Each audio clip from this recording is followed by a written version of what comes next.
Hi friends, అందరికీ నమస్తే. Welcome to Janu's kitchen.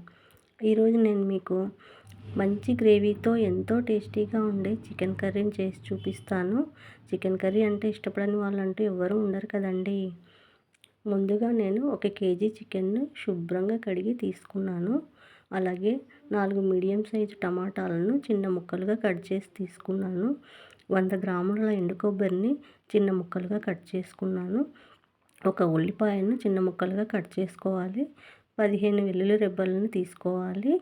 ఒక కట్ట కొత్తిమీర ఆకును తీసుకోవాలి. 2 ఇంచుల అల్లం ముక్కలను తీసుకున్నాను. ఇప్పుడు ఎండు కొబ్బరిని ఒక మిక్సీ జార్లో వేసి మెత్తని పౌడర్లా చేసుకోవాలి. తర్వాత అందులోనే అల్లం, వెల్లుల్లి, కొత్తిమీర, కొద్దిగా నీళ్ళను కూడా వేసి మెత్తని పేస్ట్లా గ్రైండ్ చేసుకోవాలి. తర్వాత స్టవ్ వెలిగించుకొని స్టవ్ మీద ఒక గిన్నెను పెట్టుకోవాలి. ఇప్పుడు అందులో 4 టేబుల్ స్పూన్ల ఆయిల్ని వేసుకోవాలి. ఆయిల్ వేడవ్వాలండి. ఆయిల్ వేడయిన తర్వాత మనం ముందుగా కట్ చేసి పెట్టుకున్న ఉల్లిపాయలను వేసుకోవాలి. ఉల్లిపాయలని కాస్త దోరగా వేగనివ్వాలి. ఉల్లిపాయలు వేగిన తర్వాత 1 టీ స్పూన్ జీలకర్ర ఆవాలను, కొద్దిగా కరివేపాకును కూడా వేసి తాలింపును కాస్త దోరగా వేగనివ్వాలండి. తాలింపు వేగిన తర్వాత టమాటా ముక్కలను వేసి కలుపుకోవాలి ఒకసారి. తర్వాత అందులోనే చికెన్ను కూడా వేసుకోవాలి. ఇప్పుడు ఇందులో 5 టేబుల్ స్పూన్ల ఎండుకారంను, 3 టేబుల్ స్పూన్ల ఉప్పును, అలాగే 1/2 టీ స్పూన్ పసుపును కూడా వేసి బాగా కలుపుకోవాలి. తర్వాత మూత పెట్టి 10 నిమిషాల పాటు ఉడకనివ్వాలి దీన్ని. 10 నిమిషాల తర్వాత మూత తీసి చూస్తే చికెన్లోని వాటర్ అంతా బయటికి వచ్చి ఆయిల్ పైకి తేలి ఉంటుంది.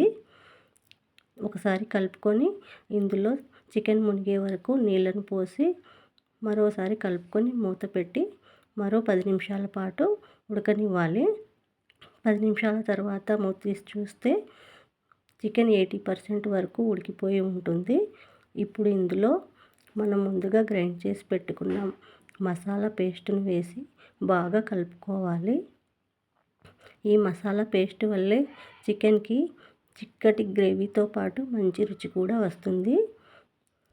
దీన్ని బాగా కలుపుకోవాలి చికెన్లో అంతా కలిసేలాగా.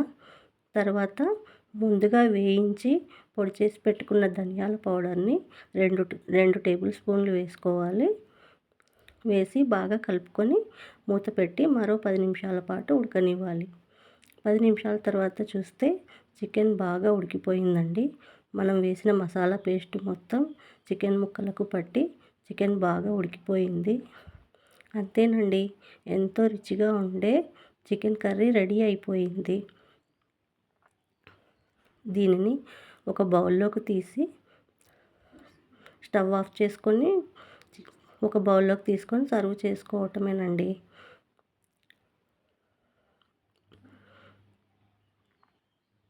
ఈ చికెన్ కర్రీ అన్నంలోకి అయినా, చపాతీలోకి అయినా, జొన్న రొట్టెలోకి అయినా కూడా చాలా బాగుంటుందండి. ఒకసారి మీరు కూడా ట్రై చేసి చూడండి. ఈ వీడియో కనుక నచ్చితే లైక్ చేయండి, షేర్ చేయండి, సబ్స్క్రైబ్ చేసుకోండి. Thank you for watching.